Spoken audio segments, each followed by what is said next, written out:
Salam sejahtera. Selamat datang di SMAK Santo Yosep Denpasar.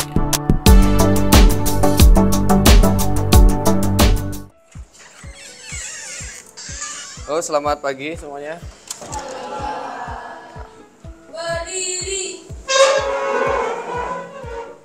Beri salam. Ya, salam sejahtera. Oke, selamat pagi lagi sekali. Bagaimana kabar kalian? Baik. Ya, oke, sudah sarapan? Ada yang belum, ada yang sudah. Ya, kalian nggak biasa sarapan ya? Bangunnya mepet-mepet ya, gitu ya, biasanya kan. Bangunnya mepet-mepet. Oke, sebelum kita mulai, kita akan berdoa dulu ya. Silakan Asrid pimpin doa teman-temannya supaya kegiatan hari ini bisa berjalan dengan lancar ya. Pak dan teman-teman sekalian, sebelum kita memulai kegiatan pembelajaran kita hari ini, marilah kita bersatu dan mengawalinya dengan doa. Doa akan saya pimpin secara iman Katolik. Bagi teman-teman yang beragama lain, dipersilakan untuk menyesuaikan. Dalam nama Bapa, Putra, dan Roh Kudus. Amin. Selamat pagi Allah Bapa yang Maha Kuasa, puji dan syukur kami haturkan ke dalam rahmat-Mu, karena berkat dan pernyataan-Mu kami dapat berkumpul di sini untuk melakukan pembelajaran. Ya Bapa, semoga apa yang akan dipelajari kami hari ini, apa yang akan kami terima, dapat kami simak dengan baik hingga dapat bermanfaat untuk saat ini hingga nanti. Semua ini kami mohon dalam nama-Mu ya Tuhan. Amin. Dalam nama Bapa, Putra, dan Roh Kudus. Ya, terima kasih Asrid. Oke, untuk pertemuan kali ini kita akan melanjutkan materi di bab selanjutnya, yaitu tentang larutan penyangga ya. Oke, Ata,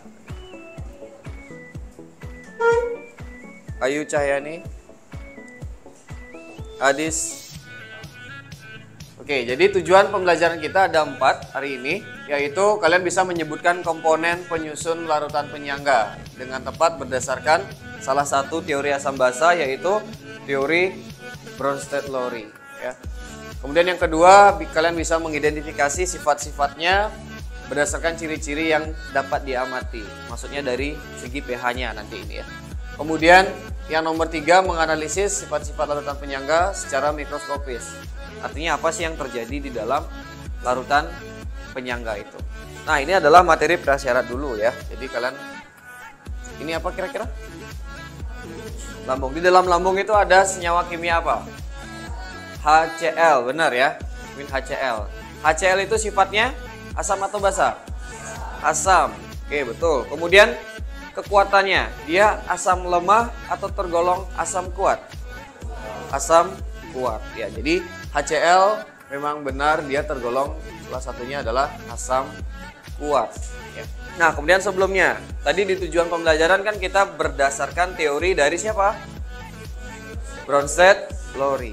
Ya, jadi dalam reaksi kimia ini, coba kalian perhatikan, kira-kira menurut teori Bronsted-Lowry itu, yang mana yang bersifat asam, yang mana yang bersifat basa, dan mana asam konjugasi dan basa konjugasinya. Oke, siapa kira-kira satu orang? Oke. Ya, Adis.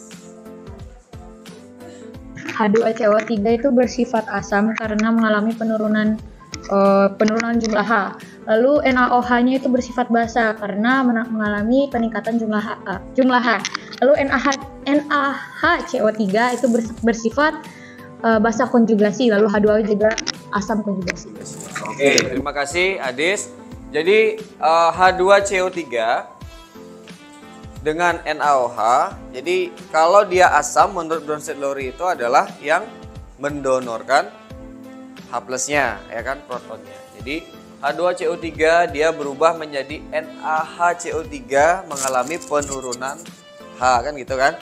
Ya, kemudian NaOH karena mendapat tambahan atau menerima H+ dari sini, dia membentuk H2O di sana. Jadi jumlah H-nya semakin meningkat. Oke, itu sudah kita bahas sebelumnya ya.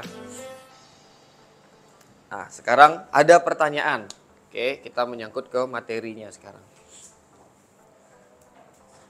Itu salah satu komponen atau komposisi dari apa? Obat tetes mata. Yang mana pH-nya ternyata di sana 7,5. Kira-kira mengapa obat tetes mata itu mengandung komposisi itu, terutama asam borat dan natrium boratnya? Yang tahu? Tidak ada? Oke, Davin, kira-kira apa, Davin? Karena tingkat keasamannya menyerupai air mata manusia sehingga tidak mengiritasi ketika mengenai selaput mata.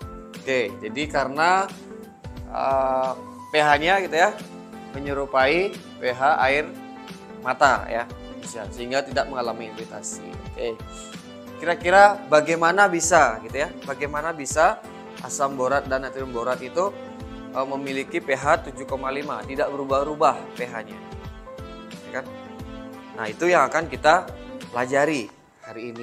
Di sini langkah pembelajaran sama seperti pertemuan sebelumnya ya. Kalian akan ada pembagian kelompok, kemudian kalian akan mengerjakan LKPD-nya, kalian mengamati video pada LKPD-nya.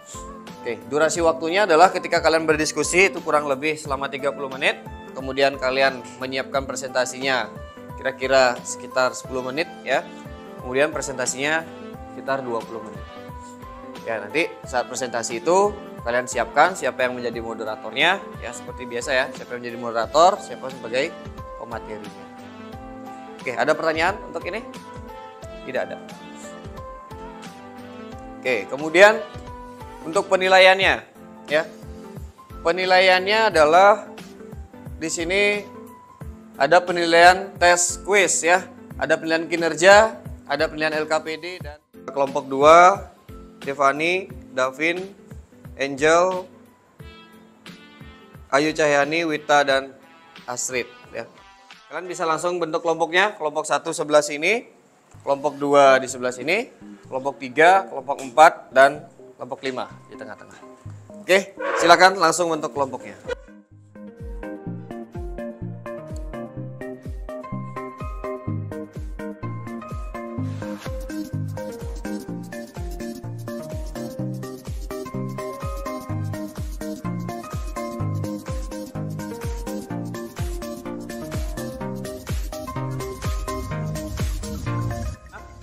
Ya, di dalam LKPD itu ada link videonya, silakan kalian cermati video yang ada di sana.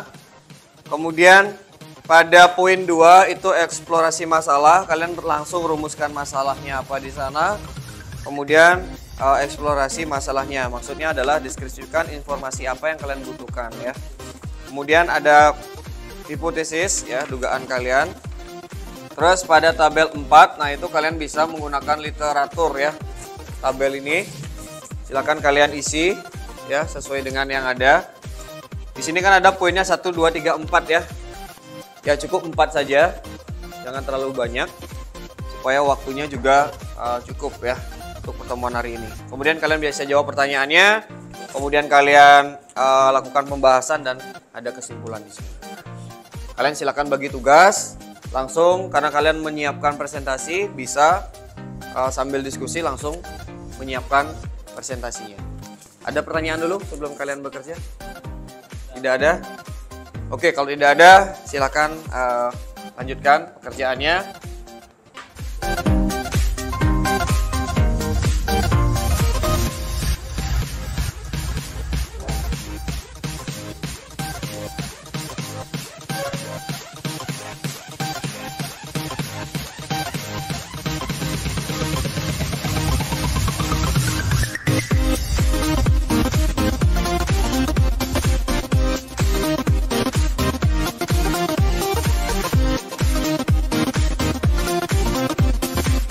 Kan muncul kan sehingga dirumuskan masalahnya itu kan.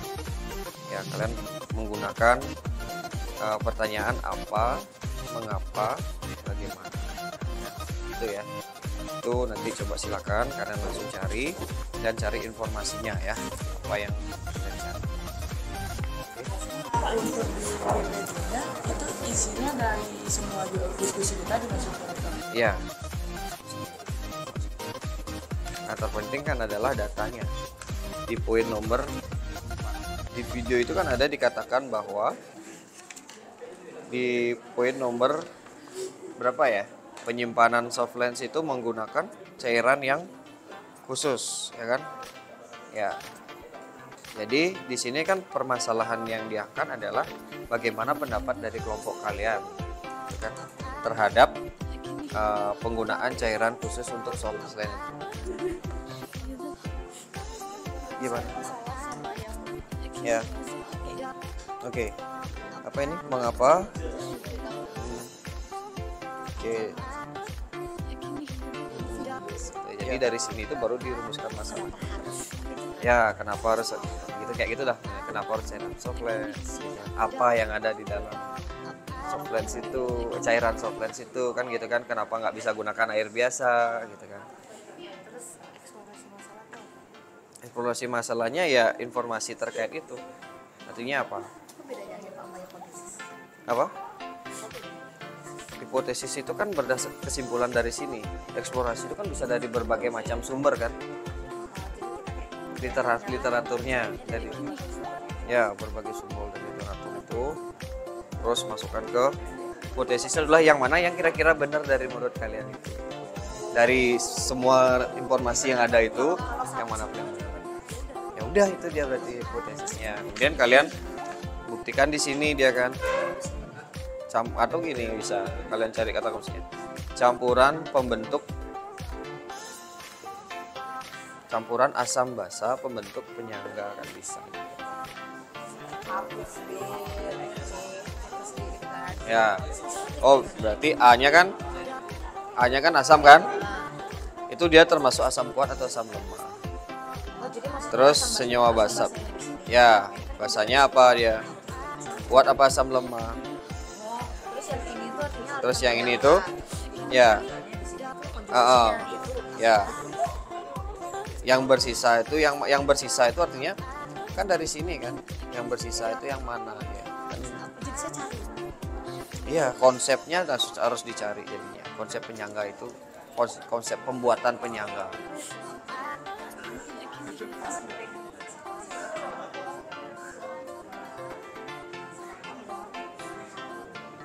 Itu dapat.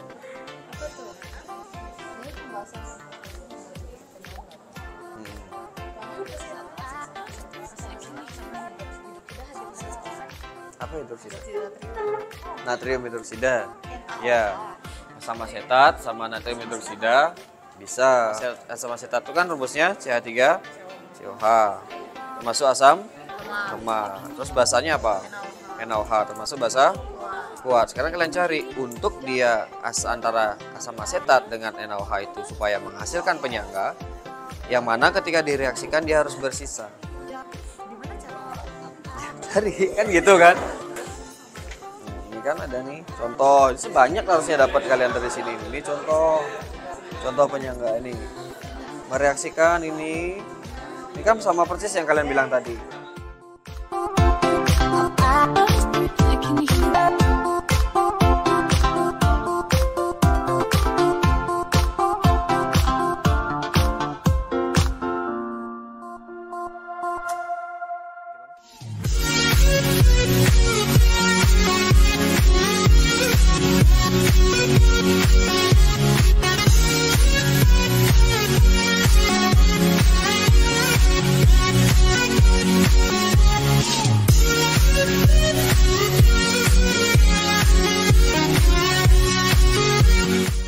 Sistem larutan penyangga tuh harus pasangannya asam lemah sama basa konjugasi atau basa lemah sama asam konjugasi. Ya, betul. Nah, maksudnya tuh jadinya ya ini asam lemahnya, ini basa konjugasinya. Ya, pertanyaan kan jelas kan, apa komponen yang terdapat dalam larutan penyangga? Tadi udah dijawab.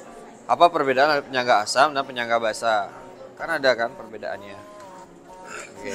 Ini senyawa yang bersisa tuh maksudnya Senyawa asam atau senyawa basa? Kan ini kan. konjugasi yang terbentuk itu maksudnya saya tulis senyawanya. Ya. Terus habis itu ini jenis penyangganya maksudnya kayak basa konjugasi atau asam konjugasi. Ya, jenis penyangganya dia penyangga asam atau penyangga basa. Ini harus penyangga asam dan penyangga basa gimana lagi tuh? Ada kan penjelasannya di sini? Ada kan penjelasan. Oh, ini basa lemah sama asam konjugasi itu penyangga basa. Ya, betul. Penyangga asam lemah sama basa konjugasi itu penyangga asam. Oh, gitu, Pak. Ya, lanjut ya. Jadi ketika direaksikan, itu kan saat stoikiometri kan kita udah bahas kan, MBS itu kan, ingat nggak? Ya kan, ada yang bersisa, ada yang nggak kan gitu kan. Nah, di dalam pembentukan larutan penyangga, yang mana yang harusnya bersisa dan yang mana yang habis gitu. konjugasi yang terbentuk, ya betul. Nih, yang ini dia. Ya, sini coba dianalisis dia kan. Oh, ini yang bersisa kan? Oke, coba contoh yang lain lihat. Itu tuh yang mana dia maksudnya? Asamnya kah yang bersisa? Apakah basanya yang bersisa? Salah. Berarti kesimpulannya? Iya, kan gitu kan? Ya, HCl asam kuat. Oke, Na4OH basa. Terus? Yang bersisanya ini. Ya, betul. Na4OH-nya bersisa. Betul. Oh ya, jenis penyangganya belum. Jenis penyangganya berarti yang asam. Iya, Jenis penyangganya. yang asam. Coba bandingkan sama contoh yang lagi satu mungkin. Baru bisa menyimpulkan di sana supaya jelas. Itu penyangga asam. Karena yang bersisa Yang asam. oke, kalau ini sekarang? Yang ini sekarang? Oh ini yang sisa ya basa. Oke. Berarti dia Jenis penyangganya basa. ya. Gimana? Ya. Tuh.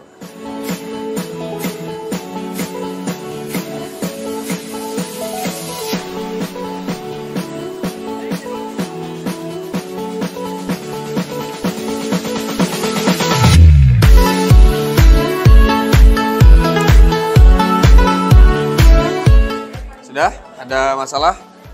Enggak. Oke.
Sudah, ayo silakan dimulai. Moderatornya siapa? Jasmine. Ya. Selamat pagi teman-teman dan Pak Guru, salam sejahtera. Presentasi akan dilanjutkan dan juga dibacakan oleh Evelyn. Jadi untuk rumusan masalahnya itu, yang pertama, mengapa merendam softland harus menggunakan cairan khusus? Yang kedua, apa yang terkandung dalam cairan tersebut? Yang ketiga, mengapa tidak boleh menggunakan air keran? Ditambah NaOH yang menghasilkan CH3COONA ditambah H2O. Di sini senyawa asamnya itu CH3COOH yang merupakan asam lemah. Lalu senyawa basanya itu adalah NaOH yang bersifat basa kuat. Lalu senyawa yang bersisa itu adalah CH3COOH yaitu asam. Nah, lalu konjugasi yang terbentuk yaitu CH3COONA. Penyangga yang dihasilkan dari rumus ini itu adalah penyangga asam. Lalu di sini senyawa asamnya yaitu HCl yang merupakan asam kuat, lalu senyawa basanya itu NH4OH yang bersifat basa lemah, dan senyawa yang bersisa itu adalah NH4OH yaitu basa lemahnya. Lalu konjugasi yang terbentuk itu adalah NH4Cl sehingga sistem penyangga ini bersifat penyangga basa. Selanjutnya. Kita itu tidak bisa menggunakan air keran untuk mencuci softlens. Harus menggunakan cairan khusus softlens. Kenapa? Salah satunya karena dalam softlens ada larutan khusus yaitu larutan penyangga. Di mana larutan penyangga itu dapat menetralkan pH yang berbeda dengan air keran. Jadi dia dapat menetralkan pH sehingga aman untuk dipakai di mata kita. Sedangkan air keran itu tidak mempunyai larutan penyangga. Jadi kalau misalnya kita mencuci softlens dengan air keran, mungkin saja pH-nya bisa berubah. sehingga itu tidak aman. Jadi sekian presentasi mengenai larutan penyangga ini, namun sebelum itu izinkan saya menyampaikan kesimpulannya terlebih dahulu. Larutan penyangga atau buffer merupakan larutan yang dapat menyangga pH. Larutan penyangga terdiri dari penyangga asam yang mengandung asam lemah dan basa konjugasi, serta penyangga basa yang mengandung basa lemah dan asam konjugasi. Kira-kira dari kelompok lain ada pertanyaan? Dari kelompok satu ada pertanyaan? Kalau tidak ada pertanyaan ya ditutup saja. Berarti sudah jelas ya semuanya ini. Oke, terima kasih untuk kelompok 4. Sekali lagi kita berikan tepuk tangannya ya. Ya, kalian bisa kembali ke tempat. Presentasi yang sudah bagus untuk kita dengarkan bersama tadi ya. Sudah bagus sekali penjelasannya. Untuk presentasi yang kalian buat itu bisa dikirimkan ya. Linknya dikirimkan, silahkan. Tidak ada.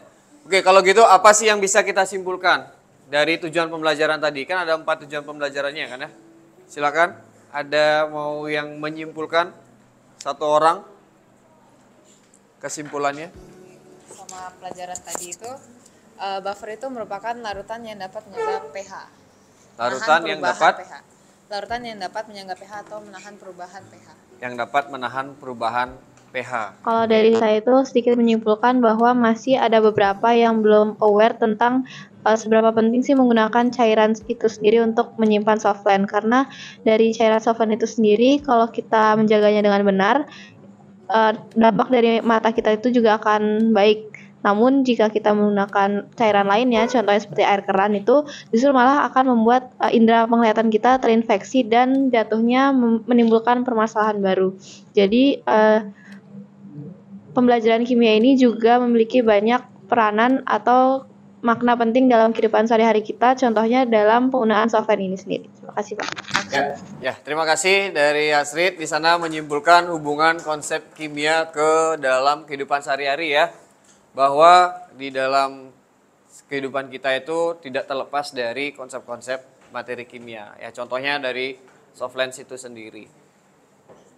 Ya, kita tidak boleh sembarangan ya dalam menggunakan sesuatu ya. Seperti pembelajaran sebelumnya, itu makanan yang kita konsumsi pun juga harus kita pilih-pilih kan, supaya kita tidak mengalami dampak negatif. Ya, kita coba untuk menyimpulkan kembali ya dari tujuan pembelajaran yang tadi. Larutan penyangga adalah larutan yang dapat mempertahankan pH. Sudah, yang pertama ya. Kemudian komponen larutan penyangga itu terdiri dari apa aja? Yaitu asam lemah dengan konjugasinya, bisa dengan basa lemah dengan konjugasinya. Oke, benar. Kemudian yang ketiga, jika ke dalam penyangga itu ditambahkan asam, maka yang terjadi apa? Komponen basanya lah yang menetralkan dia. Kemudian ketika ditambahkan basa, maka komponen asamnya yang menetralkan. Nah, itu. Untuk berikutnya ya, kita akan mengadakan yang namanya tes formatif ya. Ya, linknya bisa kalian cek di grup, silakan.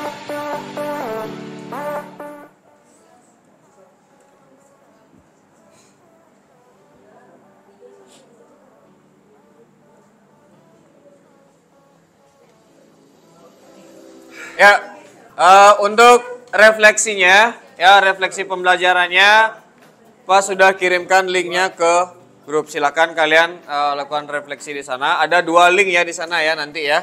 Ada kalian menilai teman sendiri, teman kelompoknya, kinerja teman kelompok, dan refleksi tentang pembelajarannya. Oke, untuk materi selanjutnya kita akan menghitung bagaimana cara menghitung pH-nya, baru ke perhitungan ya. Yang harus kalian ingat kembali adalah menghitung pH asam basa kuat, bagaimana pH itu.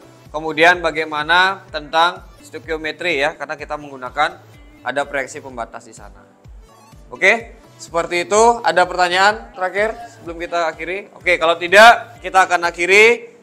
Diawali dengan doa, tentunya kita akhiri dengan doa juga. Oke, silakan Astrid.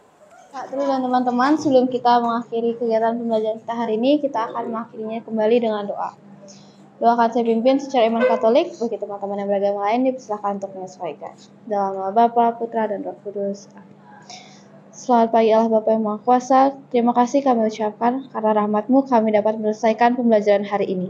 Ya Tuhan, semoga apa yang telah menjadi pembelajaran kami hari ini dapat kami ingat dan menjadi manfaat untuk kehidupan kami seterusnya.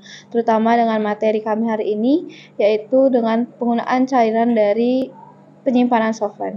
Bapak, sebentar lagi kami akan menyantap makan siang kami akan beristirahat. Semoga makan siang ini dapat menjadi sumber kekuatan kami untuk melanjuti aktivitas kami selanjutnya. Terima kasih ya Bapak. Amin. Dalam nama Bapa, Putra, dan Roh Kudus. Amin. Oke, ya, terima kasih Astrid ya. Jadi sampai ketemu di pertemuan berikutnya. Kita akhiri.